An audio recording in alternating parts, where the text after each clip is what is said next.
పవన్ కళ్యాణ్ గారు అండ చూసుకుని చేస్తున్నారంటున్నారు. అసలు పవన్ కళ్యాణ్ గారికి కూటమిలో గుర్తింపు ఎక్కడుందని చెప్పి నేను చాలా స్పష్టంగా అడుగుతున్నాను.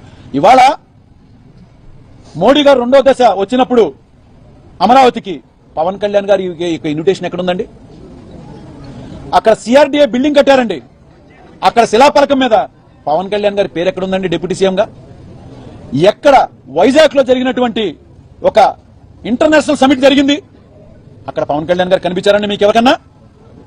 ఇలాగా సరైన అవకాశం ఉన్నా ఎక్కడైతే కూటమి గుర్తింపు ఇవ్వాల్సిన చోట పవన్ కళ్యాణ్ గారిని పెట్టకుండా ఇలాంటి వాటికి ఒకవేళ పవన్ కళ్యాణ్ గారిని వాడుతున్నారని అనుకుంటే ఈ కాపులందరూ పవన్ కళ్యాణ్ గారు వెనక ఉండరండి.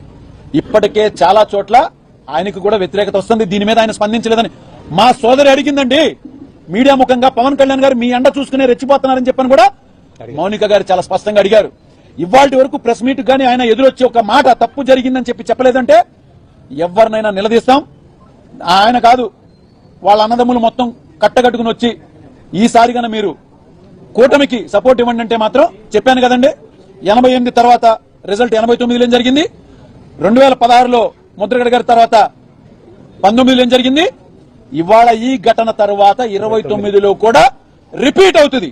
తప్పనిసరిగా కూటమి అనేది ముఖ్యంగా తెలుగుదేశం పార్టీ తన అధికారాన్ని కోల్పోతుంది అనేది మాత్రం చాలా స్పష్టంగా తెలియజేస్తున్నాం. నాయకుడు ఇంటి మీద జరిగిందని చెప్పని ఎందుకు ఇంత స్పష్టంగా తీసుకురావాల్సి వస్తుందంటే ఇంతమంది చుట్టూ ఉన్నటువంటి ఒక సెంట్రల్ మినిస్టర్ గాని ఈ ఎమ్మెల్యేలు గాని ఏమీ చేయలేమనేది కదా ధైర్యం మీకు.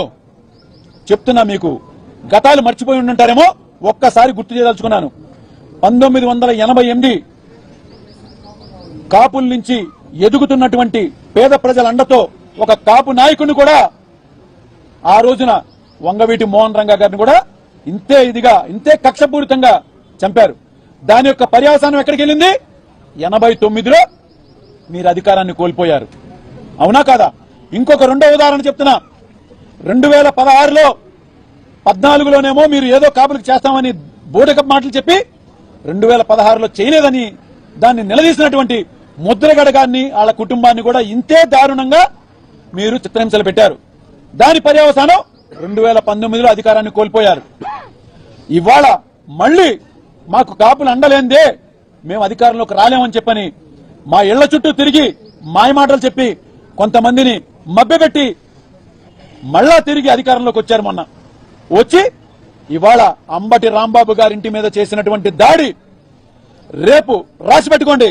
2029లో మీరు అధికారాన్ని కోల్పోతున్నారని చెప్పని కూటమి ప్రభుత్వానికి స్పష్టంగా తెలియజేస్తున్నారు. గొడవలు పెడతా ఉంటే నేను ఇక్కడ కూర్చొని మొత్తం ఏ రాస్తాను అందరిని గుర్తుపెట్టుకోండి. అక్కడ దాకా తీసుకురావద్దు.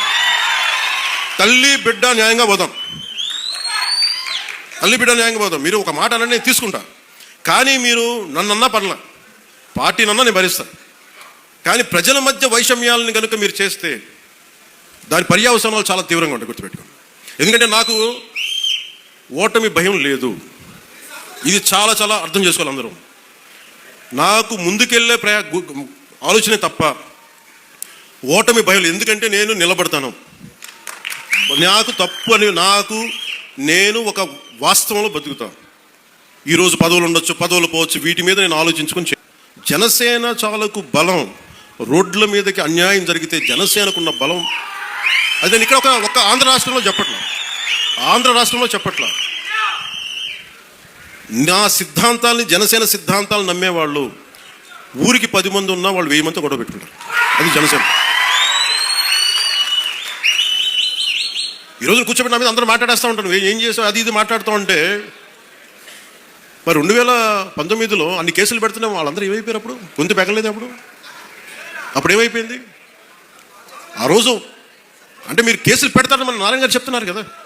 అందుకని ఇవన్నీ దృష్టిలో పెట్టుకొని మీరు ఈ అలయన్స్ని దయచేసి ఎవరు కూడా, జనసేన నాయకులు కావచ్చు, కుటుంబ నాయకులు ఎవరైనా కావచ్చు, దీన్ని దయచేసి బలహీనం చేయకండి. ఎందుకంటే నాకు చంద్రబాబు నాయుడు గారికి చాలా అపారమైన అవగాహన ఉంది మన ప్రజలను ఎలా కాపాడాలని.